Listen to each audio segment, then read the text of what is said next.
અન્નદાતા ગણાતો ખેડૂત હવે કેટલો ગુસ્સામાં છે? મોરબી અને હળવદના આ ખેડૂતોએ તો પોતાના જ ગામમાં નેતાઓ માટે દરવાજા કાયમ માટે બંધ કરી દીધા છે. મોરબી અને હળવદના ગામડાઓમાં લાગેલા નો એન્ટ્રીના બેનરો માત્ર એક વિરોધ નથી, પણ આગામી રાજકીય સમીકરણો બદલી નાખતી ચેતવણી પણ છે. આખરે શું છે આ મામલો અને શા માટે ભડક્યા છે મોરબીના ખેડૂતો? આવો જાણીએ, પણ એ પહેલા લલકાર ન્યૂઝને લાઇક, શેર અને સબસ્ક્રાઇબ જરૂરથી કરજો. નમસ્કાર, લલકાર ન્યૂઝ સાથે હું Riya Raval.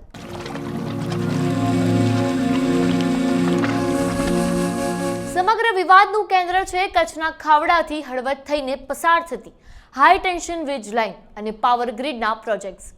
Adani energy solution limited જેવા પ્રોજેક્ટ્સ અંતર્ગત ખેતરોમાં મોટા ટાવર ઊભા કરવામાં આવી રહ્યા છે. ખેડૂતોની મુખ્ય વેદના એ છે કે આ ટાવર નાખવાથી તેમની ફળદ્રુપ જમીન નકામી બની જાય છે અને ટ્રેક્ટર ચલાવવામાં મુશ્કેલી પડે છે અને પાકને પણ નુકસાન થાય છે. ટાવર તેની રોજીરોટી પર સંકટ સમાન બની ગયા છે અને આ આંદોલન રાતોરાત નથી ઊભું થયું. આંદોલન વર્ષ 2026ના પ્રારંભથી જ મોરબી અને હળવદ પંથકના ખેડૂતોએ ગાંધીના માર્ગે વિરોધ શરૂ કર્યો છે. જેતપર ગામે ખેડૂતોએ લાંબા સમય સુધી ઉપવાસ આંદોલન ચલાવ્યું તો કેટલાક યુવાનોએ માથા મુંડાવીને અનોખો વિરોધ નોંધાવ્યો. વાત જ્યારે સાંભળવામાં ન આવી ત્યારે સેંકડો ટ્રેક્ટરોનો કાફલો લઈને ખેડૂતો ગાંધીનગર સુધી પહોંચ્યા. મહિલાઓ, યુવાનો અને વડીલો, આખો ગ્રામીણ સમાજ પોતાના હક માટે રસ્તા પર ઉતરી આવ્યો હતો. ખેડૂતોના આક્રમક વલણને જોઈને સરકારે પણ કેટલાક સ્તરે વળતર વધારવાની અને બજાર કિંમતના આધારે ચૂકવણી કરવાની જાહેરાતો પણ કરી હતી. પરંતુ ખેડૂતોનું સ્પષ્ટ કહેવું છે કે મૌખિક વચનો કે છૂટાછવાયા આશ્વાસનોથી કામ નહીં ચાલે. ખેડૂતોની માંગ છે કે જમીનના વળતર અંગે સ્પષ્ટ અને કાયમી નીતિગત પરિપત્ર જાહેર કરવામાં આવે કે જેથી ભવિષ્યમાં કોઈ અન્યાય ન થાય. વળતરની અસ્પષ્ટ નીતિ અને અધિકારીઓની કથિત ઉદાસીનતા અને અન્નદાતાઓની નારાજગીમાં વધારો કર્યો છે. હવે આ આંદોલન એક નવા જ વળાંક પર આવી ગયું છે.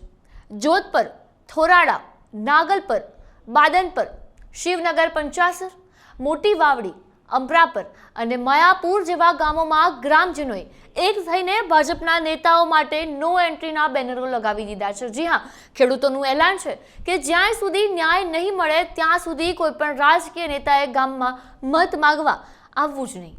ગ્રામીણ સ્તરે શરૂ થયેલી આ રાજકીય બંદી શાસક પક્ષ માટે આગામી સમયમાં મોટો પડકાર બની શકે તેમ છે. વિકાસ જરૂરી છે, પણ એ જ વિકાસ અન્નદાતાના ભોગે ન હોવો જોઈએ. આ જ મોરબીના ખેડૂતોનો સૂર છે. શું સરકાર અને વીજ કંપનીઓ સમયસર આ વિવાદનો કોઈ મધ્ય માર્ગ શોધી કાઢશે કે પછી આવનારી 2027ની વિધાનસભા ચૂંટણીમાં મોટું રાજકીય પરિવર્તન લાવશે? તમને શું લાગે છે? શું ખેડૂતોની આ માંગ યોગ્ય છે? કોમેન્ટ કરીને તમારો અભિપ્રાય જરૂરથી જણાવો. આપના પોતાના પ્લેટફોર્મ લલકારને લાઈક કરો, ફોલો કરો, સબસ્ક્રાઇબ કરો અને શેર કરો.